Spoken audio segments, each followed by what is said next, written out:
débuté avec notre retraite que nous avions commencé depuis le dimanche soir. Et par la grâce de Dieu, Dieu nous fait grâce tout le jour. Nous sommes en train de monter dans les hauteurs. Amen, amen. Aujourd'hui aussi, nous allons goûter aussi à une autre dimension, à un autre niveau, avec des hommes de Dieu que Dieu nous a envoyés pour nous bénir. Amen, amen. Alors, j'aimerais que tu prépares ta Bible, ton agenda et surtout ton arrêt spirituel pour capter ce que les hommes de Dieu vont nous apporter ce soir. Et je suis sûr qu'en finissant cette retraite, réellement quelqu'un va vivre et manifester sa destinée ou les desseins de Dieu dans cette génération. Amen, amen. Alors j'aimerais que tu puisses les dire et dire à ton voisin le plus proche, tu lui dis, voisin, tu dois manifester les desseins de Dieu en quittant cette retraite. Est-ce que tu peux dire ça à ton voisin? Dis-lui encore, tu es à quel niveau? Qu'est-ce qu'il a répondu? Il ne sait pas. Amen, amen. Alors nous voulons écouter la parole de Dieu, un moment très capital pour nous, où Dieu nous instruit, Dieu nous bâtit, où il nous forge, où il nous taille, n'est-ce pas, par sa parole. Nous allons recevoir un homme de Dieu très bien, qui nous parle pour la première fois à la garnison de prophètes, mais je crois que ça ne sera pas la première fois et la dernière fois par la grâce de Dieu. Avant que nous puissions lui céder la chair, nous voulons d'abord l'accueillir avec des acclamations, des ovations de la part de la garnison de prophètes. Il s'appelle le ministre Ghislain Moukaz. Pendant qu'il se tient debout, est-ce que nous pouvons bien le faire par la grâce de Dieu? Merci beaucoup, pour que Dieu vous bénisse. C'est l'homme de Dieu qui va nous bénir aujourd'hui. Il paraît jeune, mais il a vraiment les choses de Dieu. Amen, amen. Alors quand vous voyez quelqu'un passer à la garnison des prophètes, sachez que ce n'est pas n'importe qui. Amen, amen. Alors il nous vient de Colosie, natif d'Elikassi. En fait, peut-être que certaines personnes le reconnaissent. Il est natif d'Elikassi, mais depuis un temps, il habite à Colosie. Donc il vient de très loin. C'est pour ça que nous avons vraiment l'obligation de l'écouter, de prendre tout ce qu'il nous a amené de Lualaba. Amen, amen. Et en passant, il est président de la jeunesse de son église, paroisse de Jérusalem, communauté des églises des Pentecôtes, CEP en abréviation. Donc il est le président de la jeunesse. Cette semaine, pendant que nous avons la RAGAP 2025, il a organisé une très grande conférence à Colosie avec des hommes de Dieu. Alors il s'est fait violence pour être là, et je pense que demain, trop tôt matin, il doit encore regagner Colosie pour aller clôturer l'action dans laquelle lui il est hôte. Amen, amen. Alors c'est très encourageant et nous croyons que Dieu va l'utiliser encore ce soir pour bénir la vie de quelqu'un, et il va nous parler sur le thème manifester les desseins de Dieu dans sa génération. Notre thème principal, il va aborder ce thème, et je crois que Dieu nous bénira pendant qu'il sera en train de parler, de proclamer les oracles. J'aimerais que ton esprit puisse saisir et que nous puissions garder les dépôts qu'il a apportés de Colosie. Comme ça, s'il rentre de ma Colosie, il rentre vite. Quand il sera dans le bis Moulikap, il va commencer encore à chercher les dépôts pour clôturer sa conférence. Amen, amen. Alors nous l'aimons très bien. Pendant qu'il est en train de s'avancer, nous allons l'accueillir avec les acclamations pour la gloire de Dieu. Pendant qu'il s'avance, est-ce que nous pouvons bien les faire, s'il vous plaît? J'arrive, papa.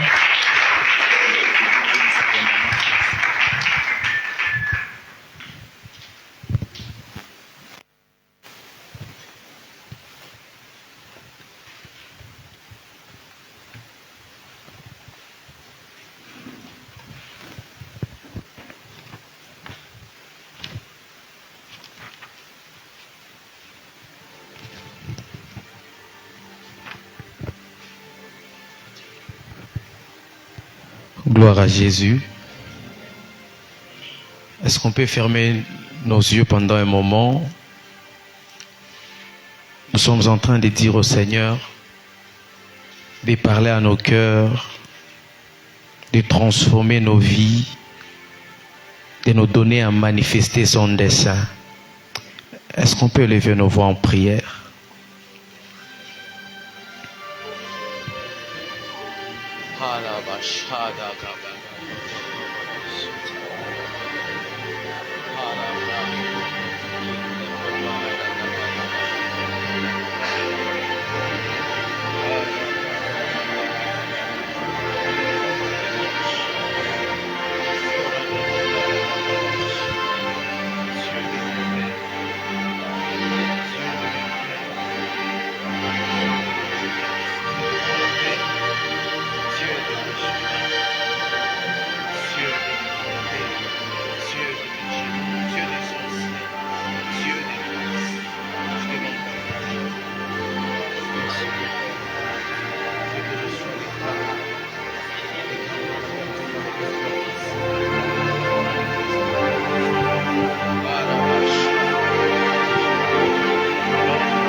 pare fazo che parle glorias. E lo repride le famparo de camparo de che oh gavada.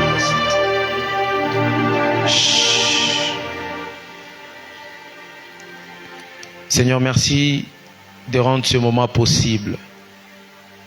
Merci d'avoir permis à ce que ta présence nous accompagne.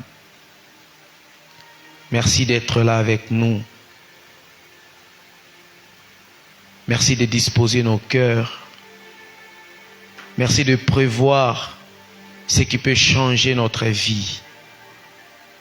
Merci à toi, Seigneur. Alors plaise à toi de m'utiliser à ta guise. Je veux que tu puisses passer par moi pour parler à un cœur, afin de le transformer, le changer, les bâtir à ton image. Plaise à toi, ô Dieu, de m'aider à annoncer l'évangile avec assurance, en étendant ta main pour qu'il s'efface des signes, des prodiges, à la seule et unique gloire de ton nom. Au nom de Jésus. Saint-Esprit, j'ai besoin de ton aide. Je prie que tu sois le maître, le seul enseignant par excellence en ce lieu. Que moi je sois à 0%, que toi tu sois à 100%, pour que la gloire revienne à Jésus. Quelqu'un peut acclamer pour le Seigneur Jésus.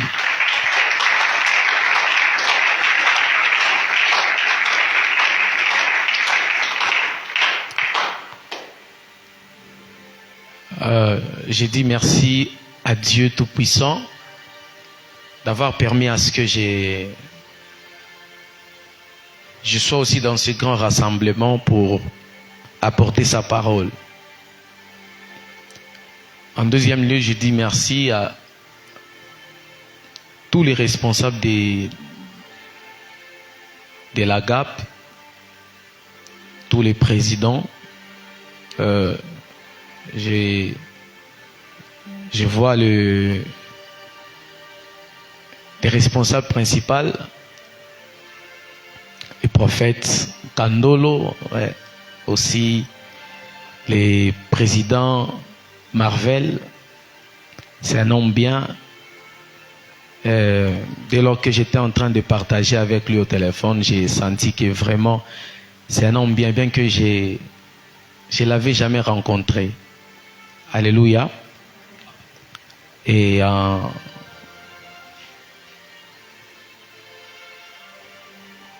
ensuite, je demande et j'ai dit vraiment merci aussi à l'homme de Dieu, mon ami Élisée Kabela.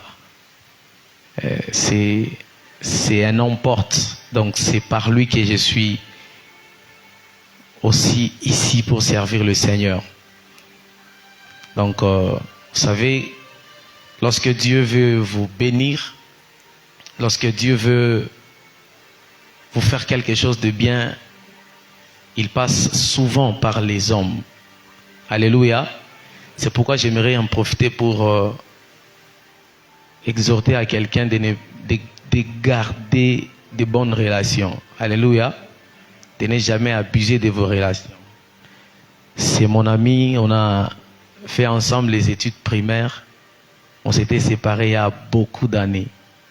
Alors, récemment, il est venu à l'écologie, là, il s'est battu pour me chercher. Et on s'était vu, c'était une joie énorme. Alors, je ne savais même pas qu'il était serviteur de Dieu. Je ne sais même pas qu'il savait aussi que j'ai servi Dieu. Alors, quand on s'était croisés dans la casquette des hommes de Dieu, c'était vraiment une joie énorme. Il s'est sacrifié jusqu'à aller à l'église où je sers. Il est venu, on avait une activité, il était là, j'étais très content. On me dit que Dieu vous bénisse abondamment. J'ai dit encore merci au docteur Tichik. Merci beaucoup. Merci. J'avais suivi votre enseignement, j'étais fortement béni. C'était le jour où vous avez enseigné, j'avais vu le lien sur les statuts du président Marvel. J'ai essayé de suivre une portion de votre message. J'étais fortement béni. C'était une telle profondeur. J'ai dit, waouh, le Seigneur est bon. Aussi, j'ai dit merci à mes compagnons, mes hommes de Dieu, les hommes de Dieu, mes amis encore, les prophètes Esaïe, Chomba. Pendant qu'ils se tiennent debout, est-ce qu'on peut acclamer le Seigneur? Merci. Aussi, je vois l'homme de Dieu, mon ami Chris, pendant qu'il se tient aussi debout, est-ce qu'on peut acclamer le Seigneur? Merci beaucoup de votre présence. Alléluia. Voilà, c'est un culte d'enseignement. Alors, j'aimerais que nous puissions prendre notre texte de base. Bon, quelques versets que je peux donner. Les autres, je serai en train de les donner au cours du message.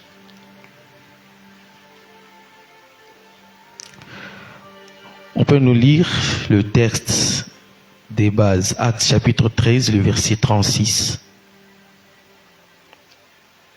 Je vais lire rapidement.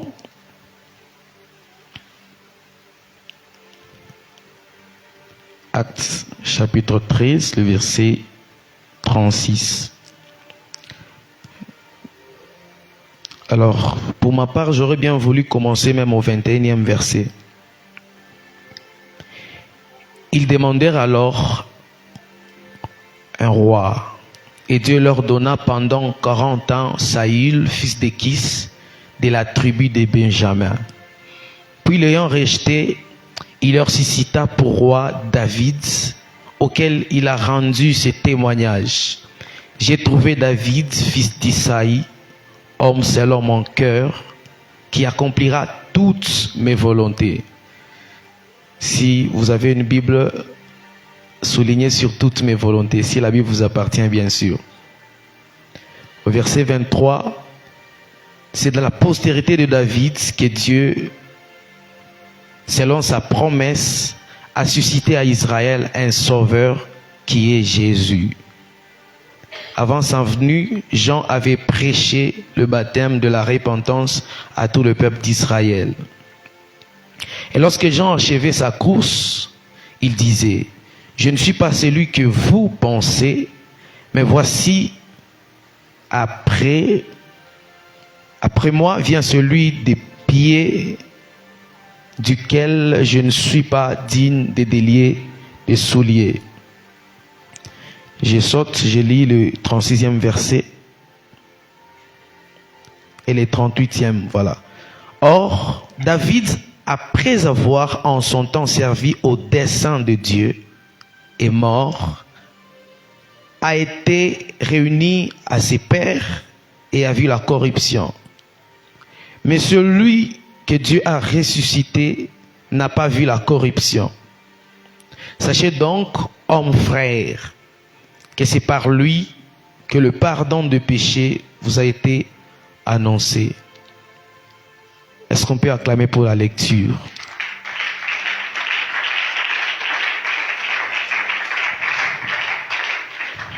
Gloire à Jésus. Voilà le thème sur lequel je veux parler. Donc le thème que je dois développer ce soir, c'est le thème principal. Manifester le dessein de Dieu dans sa génération. Manifester le dessein de Dieu dans sa génération. Alors, je vais devoir partager ce thème dans 3 grands points. Donc, ce sont des mots que je tire du thème principal que je vais essayer de décortiquer. Je vais parler du dessein. Je vais parler de la génération. Je vais également parler de celui qui va manifester. Alléluia. Gloire à Jésus.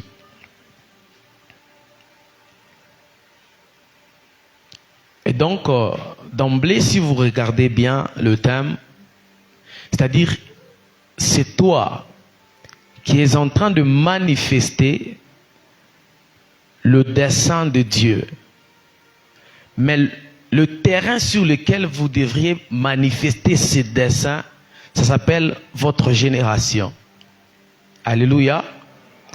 Alors, je vais essayer de parler de ces trois termes principaux, et après, je pense que le Seigneur va nous faire beaucoup de bien. Voilà. Est-ce qu'on peut commencer l'enseignement? Alléluia. Voilà, voici la définition que je nous ai proposée par rapport au dessein. Le dessein de Dieu, c'est le but. C'est la décision ou le plan immuable de Dieu décrété depuis son conseil souverain pour le bien éternel de l'humanité. Alléluia. Je réitère, le dessein de Dieu, c'est le but, virgule, c'est la décision ou le plan immuable de Dieu décrété depuis son conseil souverain pour le bien éternel de l'humanité. Pour le bien éternel de l'humanité.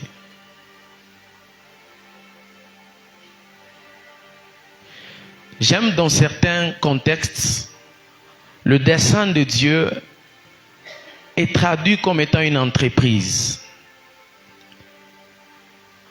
Alors, le dessein étant au niveau de Dieu demeure un plan ou un projet que Dieu a envers l'humanité. Alors, ce dessein va du général vers le particulier. Et donc je veux dire que on peut voir le dessein de Dieu comme étant quelque chose de fondamental, c'est-à-dire de général ou de principal. Le même dessein de Dieu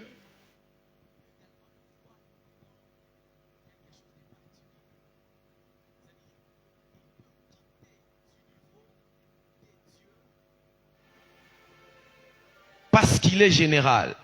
Et quand il devint particulier, c'est quand il descend au niveau des êtres humains.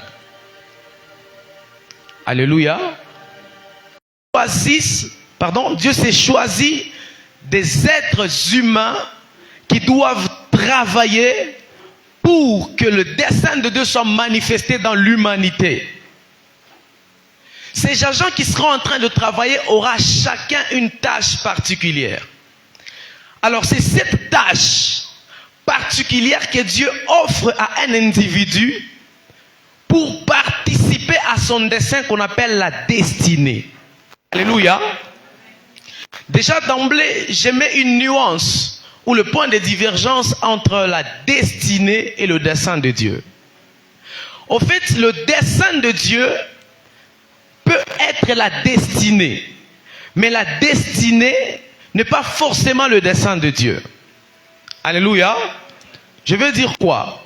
C'est que quand Dieu prend son dessein et qu'il responsabilise ça dans un individu, ce dessein dans un individu devient une destinée pour cet individu.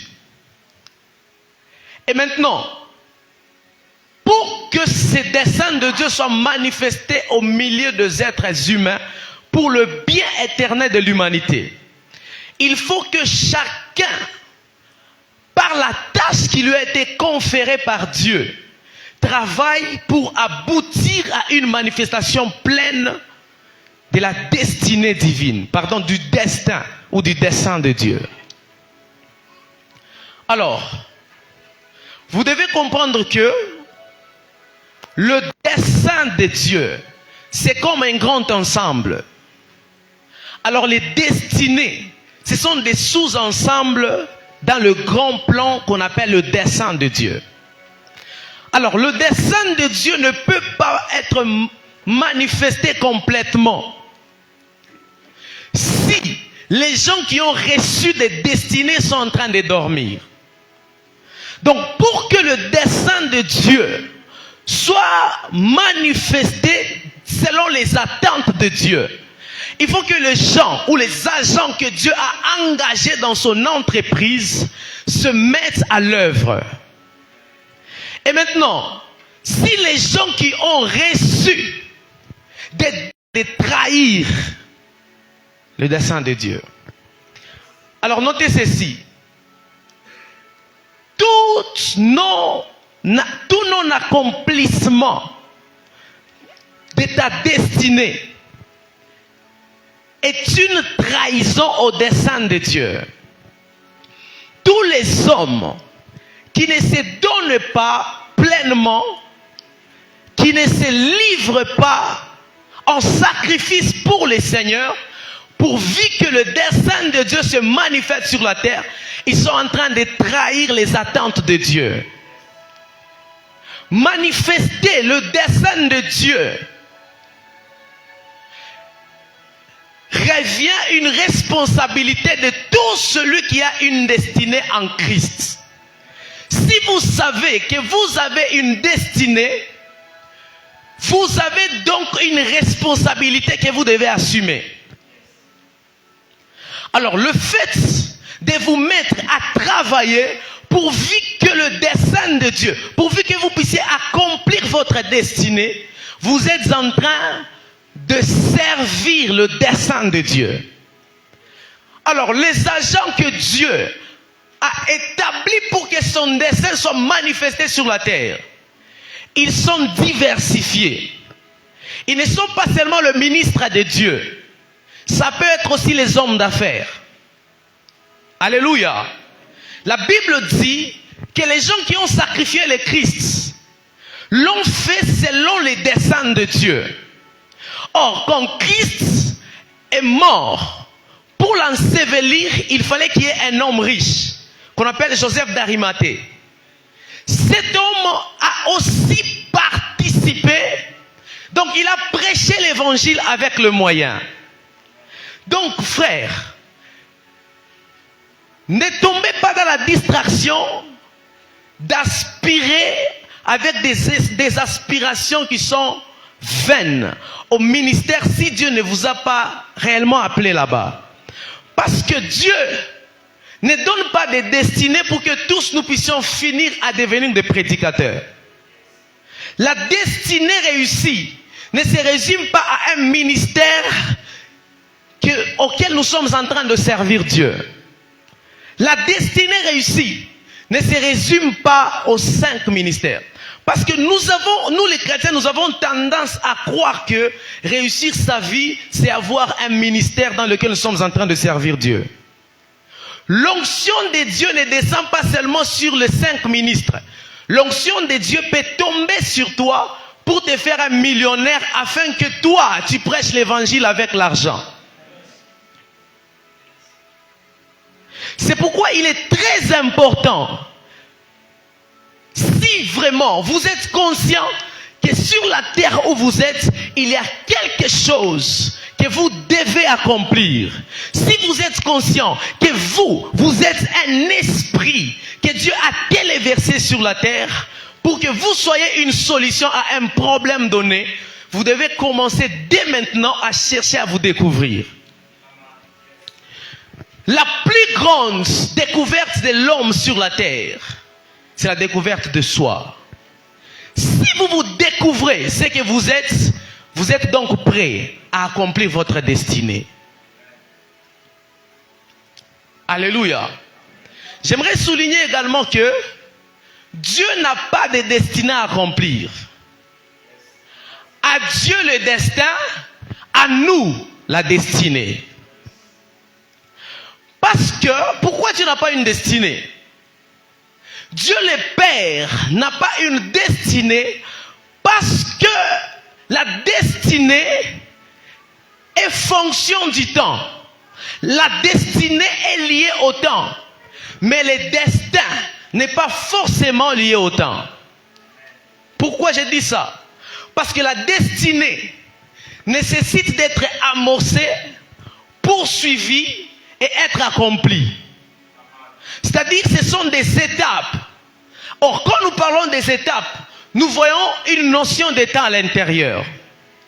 S'il y a des hommes qui ont accompli leur destinée sur la terre, donc ces hommes ont commencé à poursuivre leur destinée. C'est pourquoi ils ont fini par accomplir leur destinée. Et donc, la destinée est liée au temps. Mais le destin n'a rien à voir avec le temps quand il est encore au niveau de Dieu. Est-ce que nous sommes ensemble? Alléluia. Si le destin n'est pas lié au temps, donc le dessein de Dieu est lié à sa nature. Parce que quand nous parlons du dessein général, je vais tout à l'heure le démontrer. Le dessein général revient à une expression des intentions de Dieu pour le bien éternel des êtres humains. Or, le bien éternel des êtres humains que Dieu a toujours eu intention de manifester, c'est que l'humanité qui était autrefois détournée du plan initial que Dieu, pour lequel Dieu les a créés, retourne. C'est-à-dire l'image et la ressemblance que le péché avait volé dans l'homme. Dieu voudrait restaurer cette histoire. Alors c'est ça qui reste la volonté ou le dessein, immuable de Dieu. Le plus grand projet de Dieu sur la terre, c'est que l'homme devienne comme lui. Alléluia. Alors quand je suis en train de dire que le dessein de Dieu a trait à sa nature, je vais donc parler de la nature de Dieu qui s'appelle amour. Parce qu'on ne peut pas parler d'une rédemption de l'univers si l'amour de Dieu ne s'est pas révélé. Ainsi la Bible déclare, il a tant aimé le monde et puis il a donné. C'est-à-dire aussi longtemps que l'amour de Dieu n'a pas précédé, Dieu ne donne pas. Le dessein de Dieu, c'est question de sa nature. Est-ce qu'on peut acclamer le Seigneur?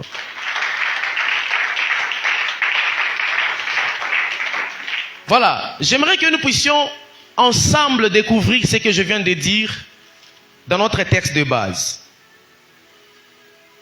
Actes chapitre 13, le verset 36.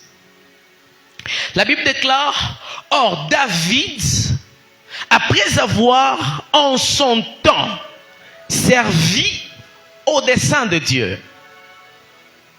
Alléluia. Nous sommes en train de voir David en train de servir au dessein de Dieu. C'est-à-dire, David n'avait pas entre ses mains le dessein de Dieu qui est au niveau de Dieu. Mais David était en train justement de participer, selon la mesure de la grâce qui lui a été donnée, au dessein de Dieu. Ça veut dire, David en tant que serviteur de Dieu, il avait une destinée de devenir roi sur Israël. Alors c'est partant de sa destinée, en tant que roi, qu'il a commencé à servir au dessein de Dieu. C'était quoi le dessein de Dieu? Paul l'a défini parce qu'ici, il s'agit de la prédication de Paul. Paul l'a défini juste en bas, quelque part, en disant que tout ce que vous avez entendu parler de David, en soi, ce n'était pas de David dont il était question. C'était de celui par qui nous recevons le pardon et la justification. Et donc, le plan de Dieu, qui est son dessein, c'était que l'humanité tourne son cœur vers le Créateur. et que la relation entre l'humanité et le Dieu qui a créé puisse changer.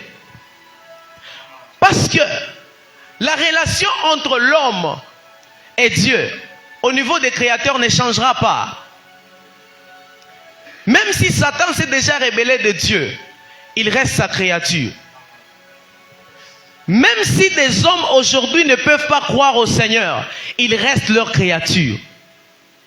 Mais Dieu ne veut pas que l'humanité reste dans cette connexion de créateur et créature.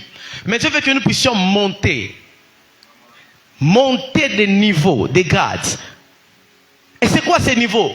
C'est le niveau où nous devenons dans une relation appelée une relation entre père et fils. C'est ça, les attentes de Dieu de tout le temps. Gloire à Jésus. Est-ce qu'on peut acclamer le Seigneur? Maintenant, David était en train de servir au dessein de Dieu. Ça prouve à suffisance que David avait une destinée. Et c'est ce texte ici qui nous révèle pleinement qu'il y a une différence entre le dessein et la destinée. Alléluia. Maintenant, toujours dans le contexte de ce message, essayons de comprendre comment est-ce que la rédemption, ou l'œuvre de la rédemption, ou l'œuvre du salut, est le dessein ultime de Dieu. Remontons encore un peu au verset 22. Acte 13, verset 22. La Bible dit, puis, l'ayant rejeté, il leur suscita pour roi David, auquel il rendit ses témoignages. J'ai trouvé David, fils d'Israël, homme selon mon cœur, qui accomplira toutes mes volontés. Quelqu'un peut dire après moi, toutes mes volontés. Quand on parle de toutes les volontés, donc c'est toutes les volontés, sans exception. Et parlant de toutes, ceci nous renvoie à une dimension de plénitude. Et quand on parle de la plénitude nous renvoie aussi dans la dimension de la perfection. Donc celui qui doit accomplir toutes les volontés de Dieu doit être parfait. Or, en principe, si vous analysez et lisez l'histoire de David, David n'a en aucun cas accompli toutes les volontés de Dieu. David, à un certain moment de sa vie, il a pris la femme de Uri. Il a même assassiné Uri, stratégiquement. Si nous lisons le psaume 51, nous voyons comment David est en train de se repentir. Donc David n'était pas parfait. Ce qui revient à dire que David n'avait pas accompli toutes les volontés de Dieu. Alléluia. Or, lorsque nous prenons un texte,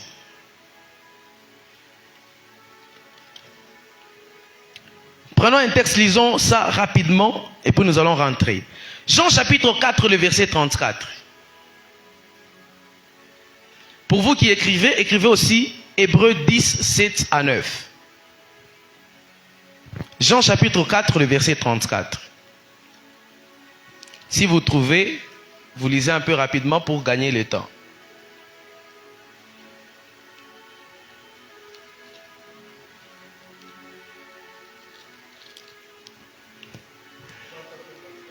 Ok. Jésus leur dit.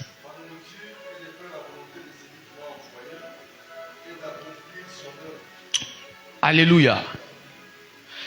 Jésus est en train de dire que sa nourriture est de faire la volonté de Dieu.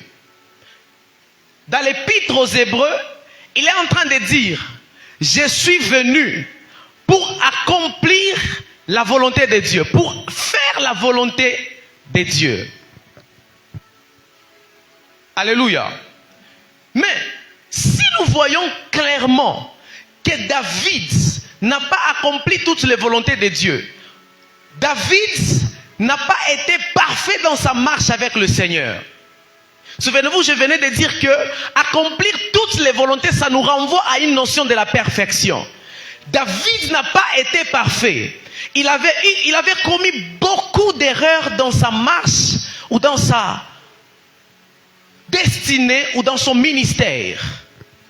Il avait connu beaucoup d'erreurs. Un homme parfait n'est pas un homme saint. Un homme parfait va au-delà. Un homme parfait n'a pas d'erreur. Mais David a connu d'erreurs. Mais pourquoi Dieu a proclamé que David doit faire toutes les volontés de Dieu? Paul est en train d'expliquer cela. On prend encore un autre texte. Notre texte de base. La Bible dit ceci. Or David, après avoir en son temps servi au dessein de Dieu, est mort, a été réuni à ses pairs et a vu la corruption. Quelqu'un peut dire la corruption? Ici, la corruption, c'est une expression qui parle de la mort corporelle. Alléluia. Donc de la pourriture. Que Dieu nous bénisse abondamment. Cette corruption,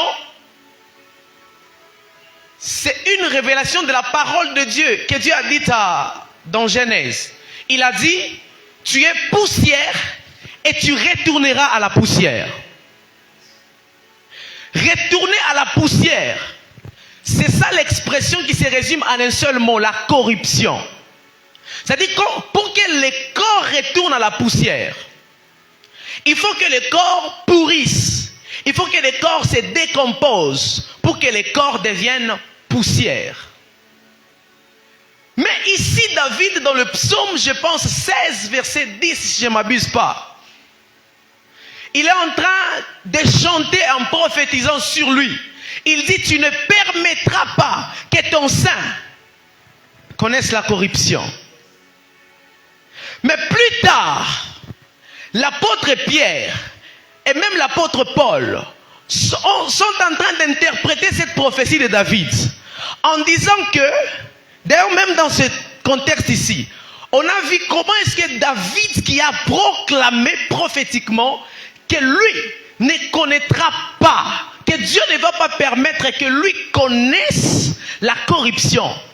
Mais bizarrement, David est mort et il a connu la corruption. C'est-à-dire qu'il est mort, il a pourri. Et la Bible précise même, on l'a enterré avec ses pères. Donc David a connu la corruption. Déjà, vous venez de voir avec moi 2 déclarations sur David qui ne se sont pas accomplies sur la vie de David. La première déclaration, c'est que Dieu a déclaré qu'il accomplira toutes les volontés. Mais David, dans sa vie, a commis beaucoup d'erreurs. La deuxième déclaration, c'est que Dieu a proclamé que David ne doit pas connaître la corruption. Mais on vient de voir que David a connu la corruption parce que son corps a pourri. Écoutez, à ce stade, Dieu était en train de proclamer de manière prophétique quelque chose qu'il était en train de voir en David qui s'accomplirait dans la suite des temps. Dieu dit que j'ai trouvé David l'homme selon mon cœur. L'une des raisons pour lesquelles Dieu a déclaré que David est un homme selon son cœur, c'est que David a répondu favorablement aux critères du plan de Dieu pour que la lignée du Rédempteur soit établie. Le premier roi, dans Genèse 49, la Bible est en train de déclarer que Jacob a commencé à bénir ses fils. Il arrive sur Juda. Il déclare que Juda, tu es un jeune lion. Le sceptre ne quittera pas ta main.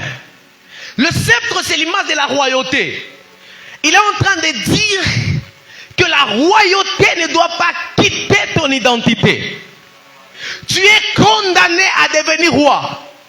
Et donc même tous ceux qui sont dans tes entrailles, tout ce qui sortira de tes entrailles sera condamné à la royauté. Mais ce qui est bizarre, lorsque le peuple d'Israël s'était fatigué des juges, ils ont réclamé que Dieu leur donne un roi. On a donné Saül. Oh, dans Saül est un fils de Benjamin. La royauté n'a jamais été promise à Benjamin. Voilà la raison pour laquelle Saül n'était pas l'homme selon le cœur de Dieu. Parce que le Messie ne devait pas venir de Benjamin. Le Messie devait venir de Juda. Et maintenant, quand Saül a dérapé, Dieu l'a rejeté. C'était maintenant le bon moment pour Dieu de commencer le processus du grand dessein qui s'appelle la rédemption. Et donc, parmi les choses qui ont plu à Dieu, et que parmi les choses que Dieu, qui ont fait que Dieu puisse avoir son cœur envers David, parce que David est le premier roi d'Israël qui est descendu de la tribu de Juda. Donc si la royauté a été promise à Juda, l'accomplissement de cette prophétie a commencé par David. Voilà pourquoi Dieu devait l'honorer en disant qu'il est l'homme selon mon cœur. Parce que Dieu respecte la loi de la prééminence. Est-ce que quelqu'un me comprend? David étant le premier roi qui émane de la tribu de Juda. Donc, David représente parfaitement l'image de Jésus comme étant le premier-né de toutes les créatures de Dieu. Ainsi, quand Dieu déclare sur David que toi tu accompliras toutes mes volontés, quand Dieu déclare par l'Esprit sur David que toi tu ne commettras jamais la corruption, en réalité Dieu ne voyait pas David, mais il voyait ce qui était caché en David. J'ai envie de dire à quelqu'un, ce que tu es aujourd'hui n'intéresse pas Dieu, mais Dieu regarde ta finalité. C'est ce qui est caché en toi qui intéresse beaucoup Dieu. Écoutez, aujourd'hui, tu peux avoir une vie où tout le monde peut voir que c'est une vie qui est informe et vide. Mais c'est par ce qui est informe et vide que la plénitude peut avoir lieu. J'ai envie de dire à quelqu'un, ne définis jamais ta vie en fonction de ton présent. Ne regarde jamais ta vie comme ceux qui sont autour de toi la regarderaient. Tu dois regarder ta vie et la voir avec l'œil de Dieu. C'est pourquoi ma main droite dans l'atmosphère, je prie dans le nom de Jésus que le Dieu de paix illumine les yeux de vos cœurs, pourvu que vous ne puissiez pas comprendre la vie comme le monde devrait la comprendre, que vous puissiez voir votre vie, la comprendre d'après l'intelligence de l'esprit. Alléluia.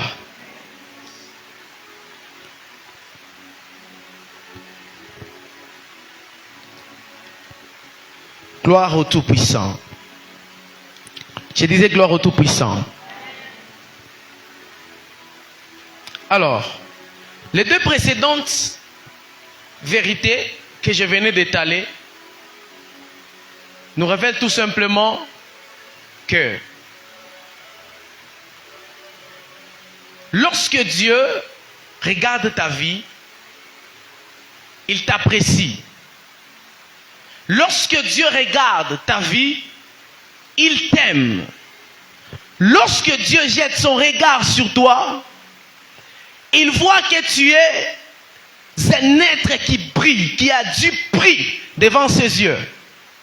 Quand Dieu te regarde, il voit son fils ou sa fille. Quand Dieu te regarde, il voit un avenir qui promet. Il voit une destinée qui réussit. Quand Dieu te regarde, il se loue. Non pas parce que tu es un homme consacré. J'aimerais dire à quelqu'un, Dieu ne t'apprécie pas parce que tu es un homme consacré. Dieu ne t'apprécie pas par tes dimensions de discipline. Ce qui te donne de la valeur devant les yeux de Dieu, c'est celui qui ne se voit pas qui est en toi, qui s'appelle le Christ. La Bible dit, Christ en nous, l'espérance de gloire. Écoutez, la gloire qu'Adam avait perdue dans le jardin, cette gloire est revenue en toi du moment où Christ est venu commencer à habiter en toi. Voilà la raison pour laquelle Jésus t'apprécie, Jésus t'aime, Jésus se glorifie quand il regarde ta vie, parce qu'il voit son œuvre accomplie, parce qu'il voit, il se tape la poitrine. Donc toi tu fais la fierté de Dieu. Tu n'as pas le temps d'écouter les mensonges du diable. Ne te définis pas en fonction de ton péché. Je ne t'encourage pas de pécher, mais je te dis, sois fier de ce que Dieu se glorifie, parce que toi tu es un temple de Christ Jésus. Comme David, Dieu te regarde, il dit, tu vas accomplir toutes ses volontés. Comme David, Dieu te regarde, il dit, tu ne connaîtras pas la corruption, parce que tout ça n'est pas par toi, mais par le Christ qui habite en toi. Tu ne me donnes pas un bon amen, parce que tu ne comprends pas le mystère de la croix. Tu ne me donnes pas un bon amen, parce que tu n'as pas image de ce que Jésus a fait pour toi, de toi et en toi. Tu es l'image de Dieu.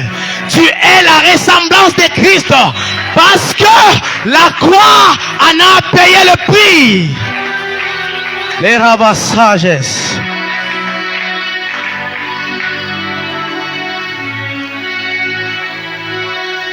Alléluia. Je vais maintenant parler de mon deuxième point. Manifester. Manifester le dessein de Dieu dans sa génération. N'oubliez pas le schéma que je vous ai donné. Celui qui doit manifester, c'est toi. Qu'est-ce que tu vas manifester? C'est le dessein de Dieu. Alors, à l'instant où toi, à ton niveau, tu commences à manifester le dessein de Dieu, c'est ça qu'on appelle la destinée en toi. Alléluia. Maintenant, le terrain sur lequel tu dois exercer ou manifester, ça s'appelle ta génération. Alléluia.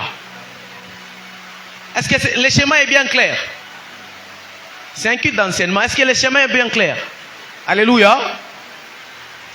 Je vais parler de celui qui va manifester. Celui qui va manifester, c'est toi. Et qui es-tu? Je ne vais pas parler de toi comme un fils de Dieu. Je ne vais pas parler de toi comme un justifié. Mais j'aimerais parler de toi comme celui qui manifeste. Donc qui a une responsabilité. Si vous manifestez le dessein de Dieu, donc vous faites comme David. Vous servez au dessein de Dieu. Donc vous êtes serviteur de Dieu. Quelqu'un peut dire d'abord, je suis serviteur. Je suis serviteur. Le serviteur n'est pas d'abord le berger Élisée. N'est pas seulement lui. Tu es aussi serviteur de Dieu. Alléluia. Prenons le premier texte. Luc chapitre 1er, le verset 38. Alors je sais que ça c'est une école. Alléluia. Vraiment, quand j'étais ici le matin, j'ai vu comment est-ce que mes frères et sœurs étaient en train de poser des questions. J'étais très content. Je me suis dit vraiment ici, il y a des gens qui ont la connaissance. Alléluia. Alors, je sais que vous maîtrisez très bien qui est un serviteur de Dieu. Je ne vais pas beaucoup plus traîner là-dessus. Alléluia. Mais je vais donner quelques caractéristiques des serviteurs de Dieu. Gloire à Jésus. Alors, prenons Luc chapitre 1er, verset 38. Luc chapitre 1er, le verset 38. Oh les phrases.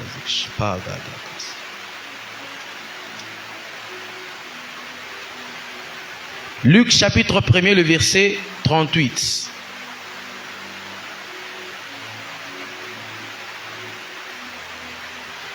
La Bible déclare, Marie dit, je suis la servante du Seigneur, qu'il me soit fait selon ta parole, et l'ange la quitta. Ici, nous voyons Marie se déclarer tout haut qu'elle était servante de Dieu. Mais on n'a jamais vu Marie prophétiser. On n'a jamais vu Marie prêcher. On n'a jamais vu Marie faire des services de guérison. On n'a jamais vu Marie dans un ministère public. Mais elle se déclare servante de Dieu. Pourquoi elle s'est déclarée servante de Dieu? Parce que Marie comprend l'essence des serviteurs. Un serviteur, c'est un esclave de Dieu. Et si c'est un esclave, l'une des choses qui doit caractériser un esclave envers son maître, c'est son obéissance. Donc les services de Dieu ne se résument pas par votre éloquence quand vous prêchez. Ne se résument pas par votre capacité à bien faire le service.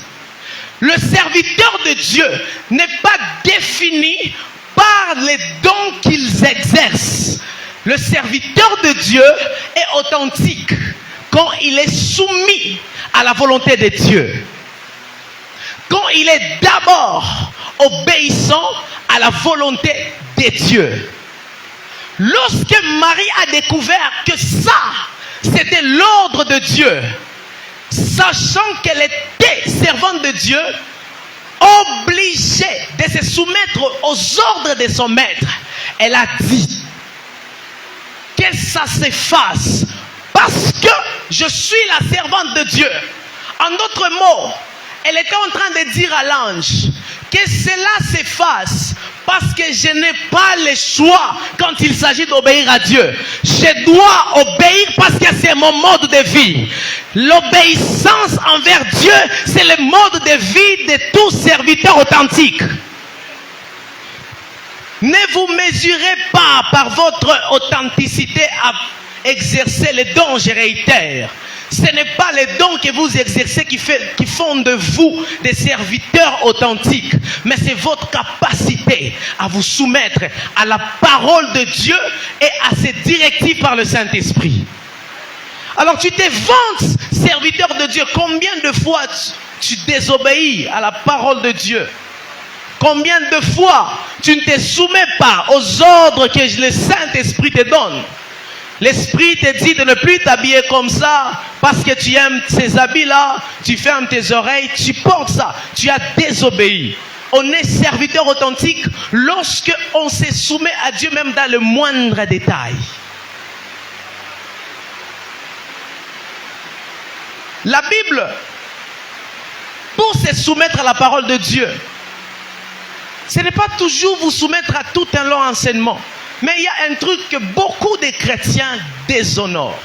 La Bible dit, par exemple, prier sans cesse. Ce n'est pas une supplication que Dieu te fait. C'est un impératif. C'est un ordre qu'il te donne. Prier sans cesse. Donc tu dois prier sans cesse. Donc le temps que tu ne passes pas de temps dans la prière, tu passes toute une journée sans parler à ton Dieu, tu es en train quelque part de déshonorer ou de désobéir à un ordre que Dieu a déjà donné. La Bible dit que ces livres de la loi ne s'éloignent point de ta bouche, médite-les jour et nuit. Donc le temps que tu passes des journées sans lire ta Bible, tu es déjà en train de désobéir à Dieu. Alors si tu désires devenir un serviteur authentique, commence d'abord par obéir à ces deux ordres. Prie tous les jours, lis la Bible tous les jours. Et tu verras, après 3 mois, tu viendras donner un témoignage que ta vie a changé. Alléluia. Beaucoup des hommes de Dieu, beaucoup des enfants de Dieu, beaucoup des fils de Dieu ont vaincu les combats spirituels comme vous aimez trop combattre. Les gens ont vaincu dans ces domaines, mais peu sont ceux qui ont vaincu dans la lecture de la parole. Alléluia. Si vous voulez être authentique, commencez par obéir à ce qui est basique. Deuxième critère d'un serviteur de Dieu. Prenons Luc chapitre 4, verset 46. Luc chapitre 4, verset 46.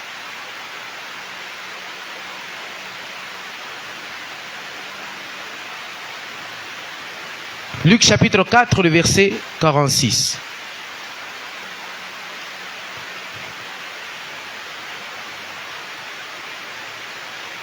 Il est écrit: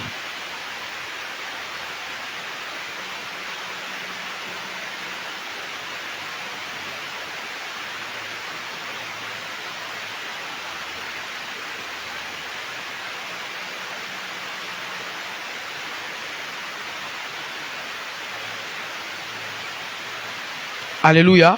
C'est Luc chapitre 4, verset 43.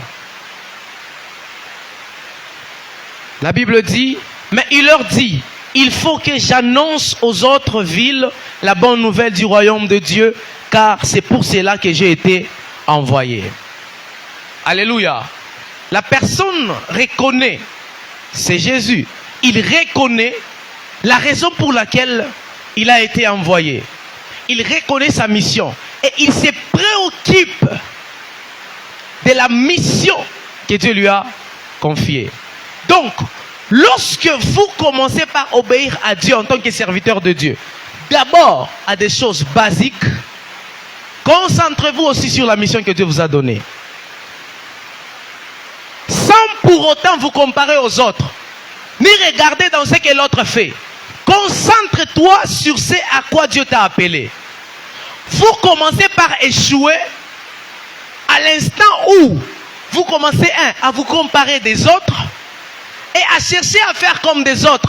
Alors que Dieu vous a appelé dans un couloir propre à vous-même. Concentrez-vous sur ce que Dieu vous a donné.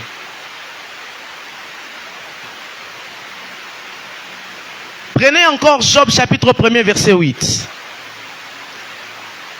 Job chapitre 1er verset 8.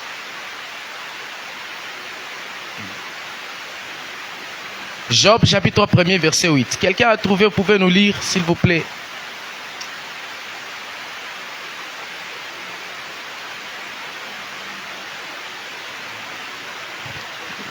Job chapitre 1er verset 8.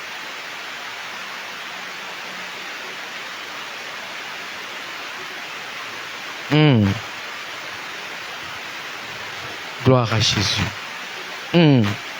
Wow. Alléluia. Alléluia. Alors, quand Dieu parlait de Job à Satan, il les présente comme étant son serviteur. Alors, parce qu'il les présente comme étant son serviteur, il commence à énumérer les caractéristiques qui font que Job soit réellement serviteur de Dieu. Job est digne d'être appelé serviteur de Dieu parce que il y a certains critères que Job a respectés dans sa vie, que Job observait dans sa vie. Le premier critère, c'est la première phrase que Dieu a étalée sur Job. La première phrase, il dit ceci: il n'y a personne comme lui. Job est serviteur de Dieu. Pourquoi? Parce qu'il n'y a personne comme lui. C'est-à-dire sur toute la terre, il y a beaucoup de gens, mais Job est différent de tout le monde. Alléluia. Un serviteur authentique, c'est celui qui peut marquer la différence dans sa génération. Marquer la différence dans sa génération, ce n'est pas vivre dans la compétition. Chercher à dépasser les autres, mais cherche à te dépasser toi-même. Si tu commences à mal comprendre ces principes, c'est que tu vas tomber dans la compétition et pour finir, tu vas tomber dans les cabales comme les autres. Beaucoup de ceux qui ont touché à la magie, c'est parce que ils ont commencé à chercher à se distinguer tout en regardant sur les autres, en se mesurant sur les autres. Et pourtant, Dieu a fait grâce à tout un chacun de nous. il a donné à chacun sa mesure. Donc la meilleure façon pour te distinguer, c'est de te concentrer sur la mesure que Dieu a déposée en toi.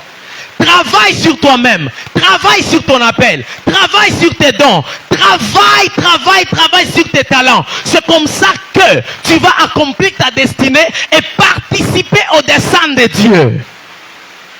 Écoutez, tout ce que Dieu a investi en toi, l'objectif, il t'a donné de l'intelligence dans la science. Ton intelligence là, si c'est Dieu qui te l'a donné, donc tu peux faire usage de cette intelligence pour participer au dessein de Dieu. Tout ce que Dieu a mis en toi, c'est pour un but. Dieu est un investisseur prudent. Il ne s'investit jamais pour gaspiller. Quand il s'investit quelque part, donc il s'attend à un résultat consistant. C'est pourquoi tous ceux qui ne travaillent pas pour accomplir leur destinée, ils sont en train de trahir l'investissement. C'est comme ça que nous voyons dans notre génération ici. Quand quelqu'un commence à monter dans le ministère, il commence à regarder les autres comme si ils étaient de rien du tout. Ça, c'est une pensée du diable. Ce n'est pas la pensée des serviteurs de Dieu. Tout ce que Dieu a mis en toi, ce sont des choses ou des outils que Dieu t'a donné en main pour que tu participes au dessein de Dieu. Alors regarde en toi, il y a quoi? Y a-t-il un don? Y a-t-il un talent? Y a-t-il un ministère? Il y a quoi? Il y a quel potentiel en toi? Tout ce que tu as, Dieu te l'a donné pour que tu puisses participer à son dessein. Est-ce qu'on peut acclamer Jésus?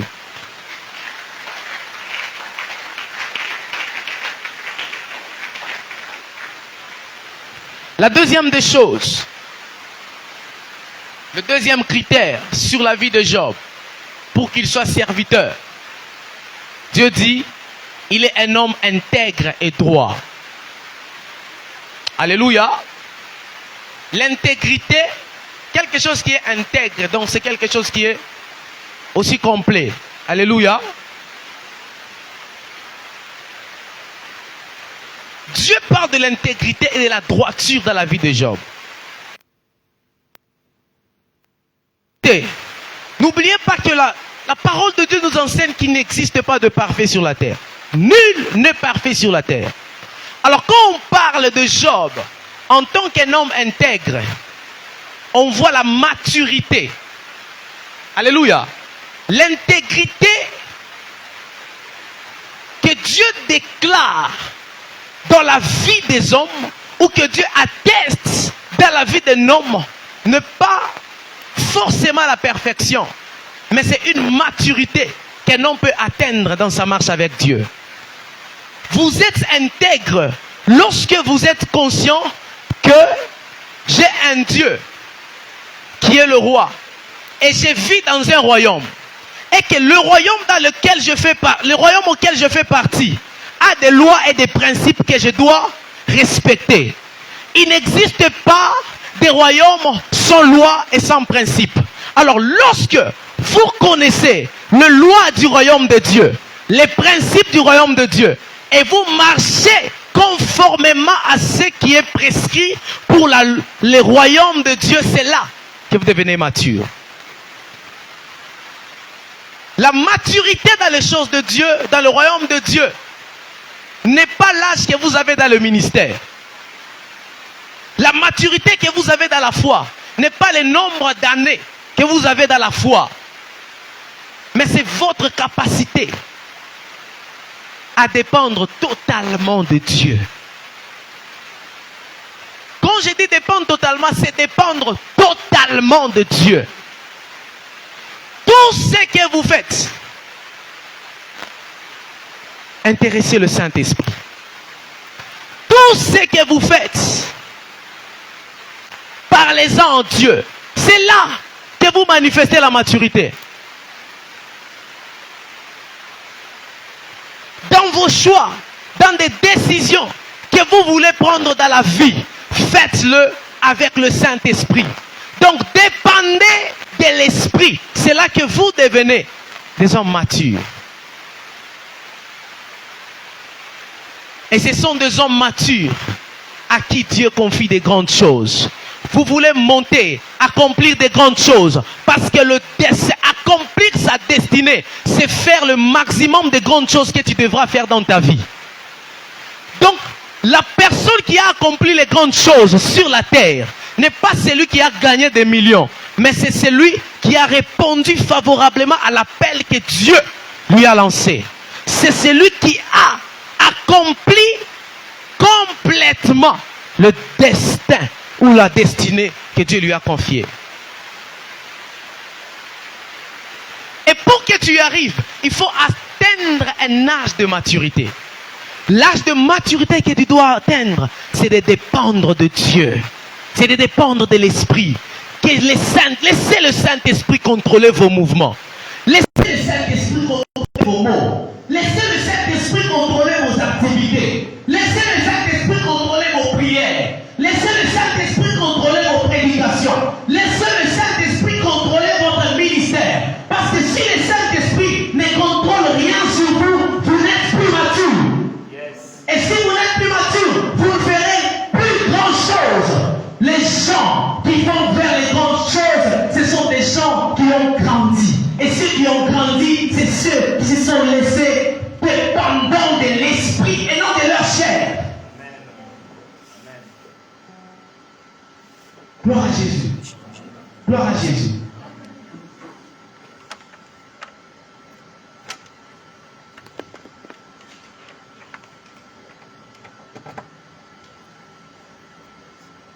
Le troisième critère que Dieu a parlé de Job en tant que serviteur. Il a dit, il était un homme qui craint Dieu.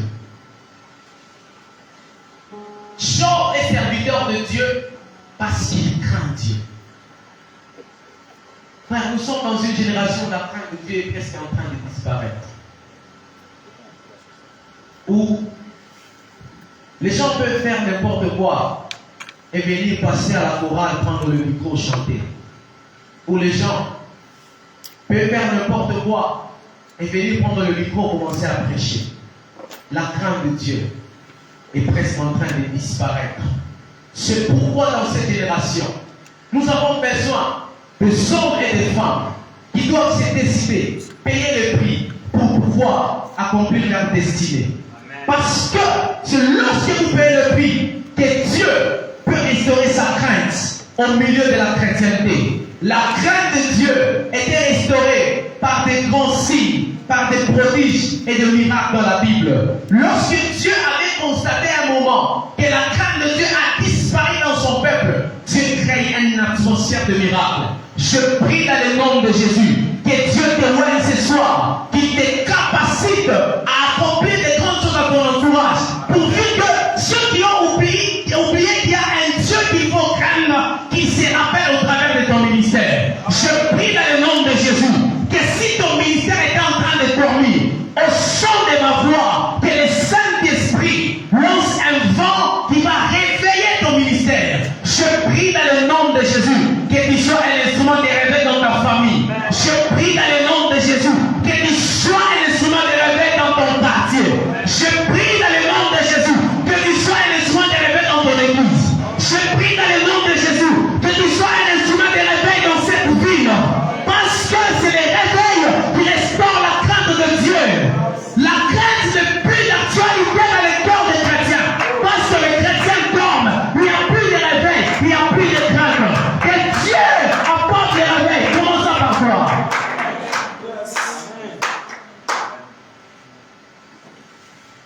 La Bible dit que Job était en train de se détourner de mal. Quelqu'un qui se détourne de mal, il doit être quelqu'un qui sait identifier le mal. Si vous savez bien identifier le mal, mais vous ne courez pas, vous ne fouillez pas quand vous le voyez, vous vous sentez à l'aise. Donc vous êtes en train de perdre l'éclat de votre statut de serviteur de Dieu. Un serviteur de Dieu est un modèle. Un serviteur de Dieu est un représentant de Dieu. est un ambassadeur de Dieu. Dieu est saint, frère, tu dois aussi être saint. Dieu est pur, tu dois aussi être pur. Parce que le monde doit voir Dieu en toi. Tu es un serviteur de Dieu. Tu ne dois pas vivre comme le monde est en train de vivre.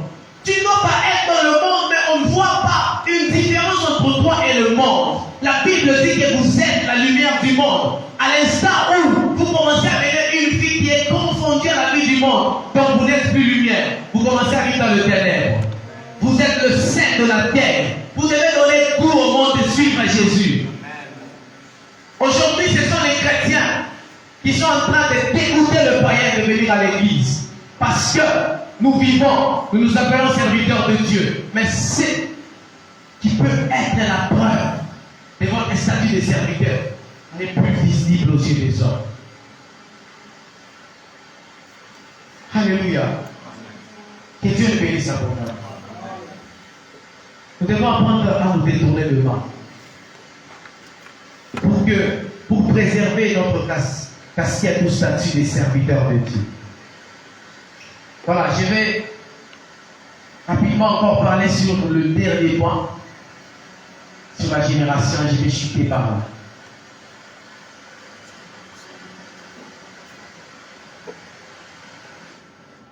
Alléluia.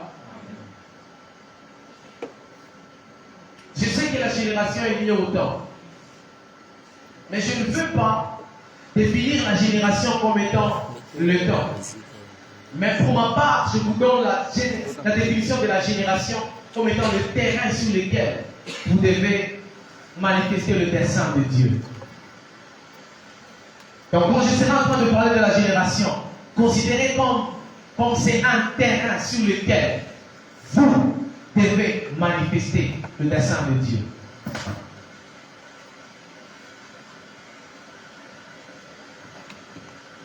Écoutez, dans l'entrée de jeu, quand j'ai donné la définition du dessein, j'étais en train de dire que le dessein est immuable. Ça veut dire que le dessein de Dieu ne change pas. Je voudrais insister en disant ceci. Aucune entité spirituelle, aucun homme sur la terre, aucune coalition diabolique ni démoniaque ne peut changer les desseins de Dieu.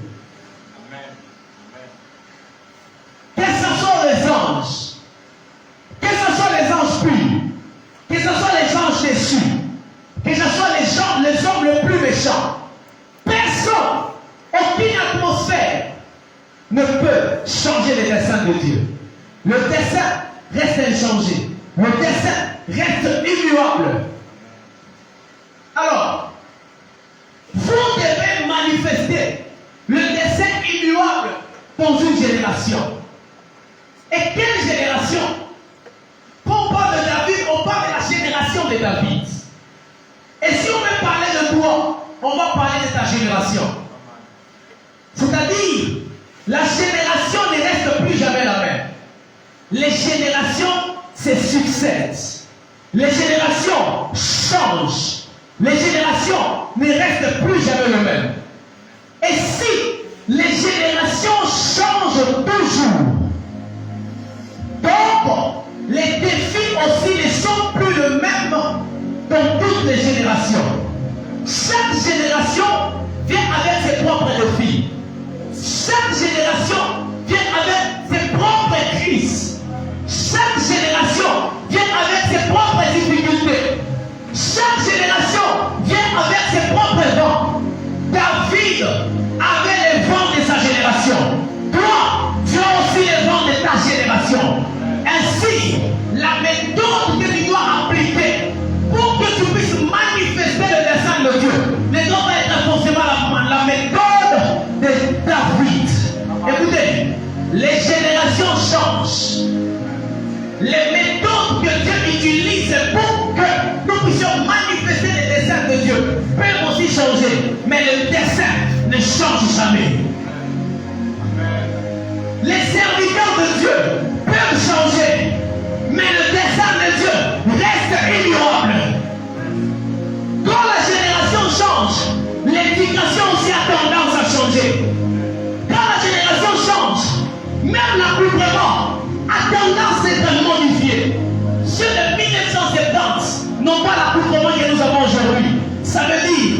chaque génération vient avec ses propres difficultés. Nous avons des difficultés dans notre génération. Pour élever les défis, nous devons identifier ces difficultés. Je prie dans le nom de Jésus que Dieu te donne à discerner les difficultés de ta génération. C'est là que l'ampleur et l'impact de ton appel va commencer. Parce que l'impact n'a pas lieu si vous n'avez pas identifié les choses sur lesquelles vous devez relever les défis. Il y a des choses dans ta vie, dans ta famille et autour de toi auxquelles tu dois relever les défis. Si tu ne les identifies pas, l'impact de ton ministère n'aura jamais lieu. Les méthodes pour atteindre ou manifester les destinées de Dieu, le dessein de Dieu peut changer, mais la destinée ou le dessein reste immuable. Ça ne change pas. Ça ne change pas. Voilà pourquoi ils se sont levés en pierre. Ils ont dit, dis à cet homme, tu ne vas pas mourir. Donc Satan a voulu utiliser Pierre pour que les desseins de Dieu ne puissent pas s'accomplir. Mais l'homme au discernement le plus aiguisé, il dit dans Pierre, le premier apôtre, il dit, regarde-moi Satan, parce qu'on voit quelque chose est en train de naître pour chercher à contrecarrer les desseins de Dieu. Mais Pierre, je vais te dire une chose, le dessein de Dieu est immuable. Quelles que soient les intentions du diable, le dessein de Dieu ne changera pas. Quelle que soit la qualité de vie des hommes, le dessein de Dieu ne changera pas. Même ton péché ne peut jamais changer le dessein de Dieu. Il a arrêté depuis les temps éternels. Quand il a arrêté, ta chair n'était plus. Ta chair est venue après que Dieu a programmé les destins de la rédemption. La rédemption, c'est une programmation de Dieu depuis avant la fondation de la terre. Voilà pourquoi ce qui est venu après la prédestination ne peut jamais contrecarrer ce que Dieu a prévu d'avance. Parce que si Dieu a prédestiné l'agneau de Dieu avant la fondation du monde, c'est-à-dire l'agneau de Dieu a beaucoup plus d'expérience que la fondation du monde. Hey, écoutez, tu ne peux jamais écraser quelqu'un qui a plus d'expérience que toi. Tu ne peux jamais écraser quelqu'un qui a plus d'expérience que toi. Jésus a tellement plus d'expérience. Voilà pourquoi on l'appelle l'ancienne des jours. Donc il maîtrise tellement les situations, il maîtrise tellement les circonstances, il maîtrise tellement le monde mystique pour dire, et ce monde, et ces circonstances, et le temps, et l'homme, et les atmosphères, et les entités ne peuvent pas contrecarrer le dessein de Dieu. Ça reste immuable, ça reste inchangé. J'ai envie de dire à quelqu'un, tu as été programmé que tu seras sauvé avant que tu sois sauvé. Tu as été programmé que tu seras apôtre avant que tu sois apôtre. Tu as été programmé que tu seras prophète avant que tu les saches. Tu as été proclamé que tu seras docteur avant que tu les découvres. Dieu vient dans la vie de Jérémie. Il nous dit, avant que tu puisses venir, destinée ne sera pas volée. Je parle comme un homme de Dieu. Ta destinée ne sera pas volée. Ta destinée ne sera pas volée. Je prie au Seigneur de mener ta destinée au niveau de son dessein, de telle sorte que aucune puissance de ténèbres ne puisse voler ta destinée. Et les frères de Rares avancent. Et les bras des frères Noguera Bagazij. Maglivados Coparetaidos. Sera déjà au milieu de nous. Leur destinée a été désorientée. Ce soir, je déclare comme un homme de Dieu, sous l'onction qui est sur ma tête, ta destinée revient sur les rails. Ah, tu ne me donnes pas un bon amen, parce que tu ne crois pas que c'est de toi que je parle. Ce soir est une soirée de restauration. Ce soir est une soirée de restauration. Partout où ta destinée a été étouffée, je déclare comme un homme de Dieu, ta destinée est en train de prendre vie. Rien de ce que Dieu a investi en toi pour atteindre son dessein ne peut être volé. Parce que ce soir, le roi des gloires fera son entrée dans ta vie. Orevadash.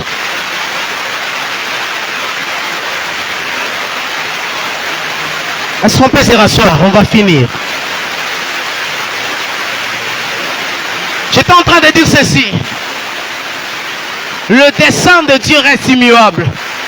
Mais les méthodes que Dieu peut utiliser pour que son dessein soit manifesté peuvent changer. C'est pourquoi on l'appelle aussi deux fois, il est le multisystème. J'ai déjà entendu une maman prier comme ça. Mon Dieu, Munguku multisystème, il a raison. Dieu est un Dieu multisystème.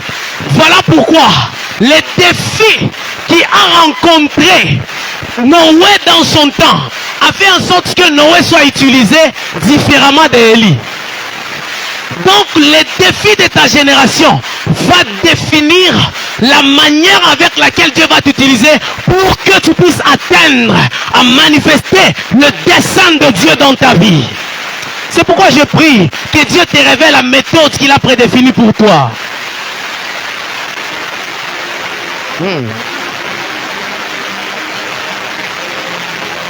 Vous êtes en train de chercher à manifester le dessein de Dieu sur une génération.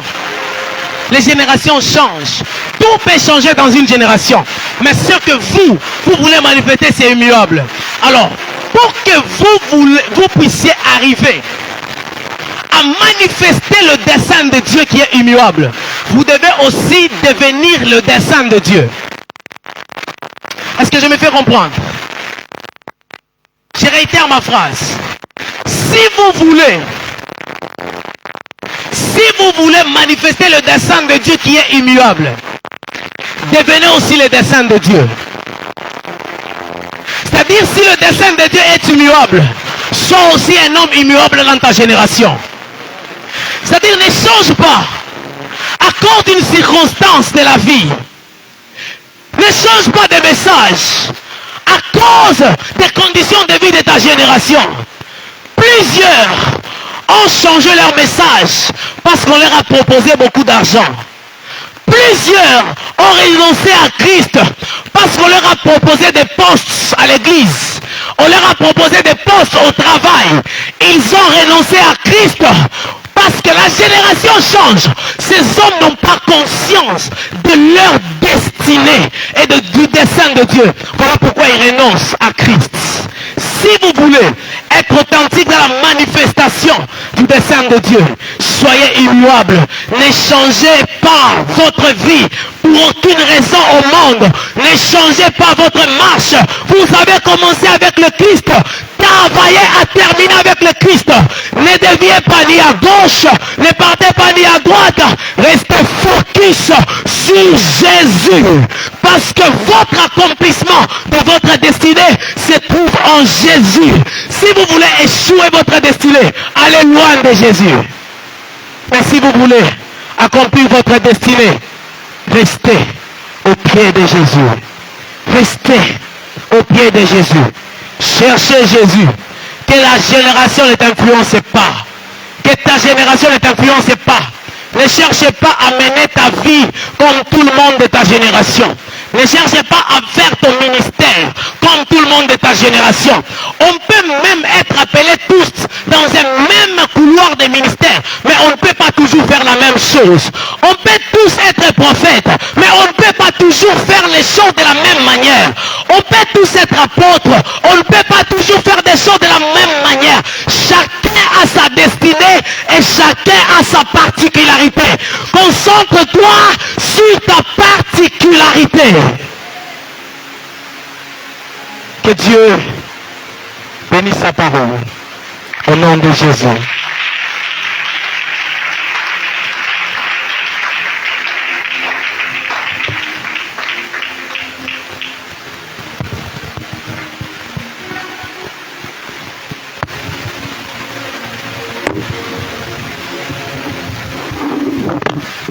Est-ce que tu peux fermer les yeux là où tu es?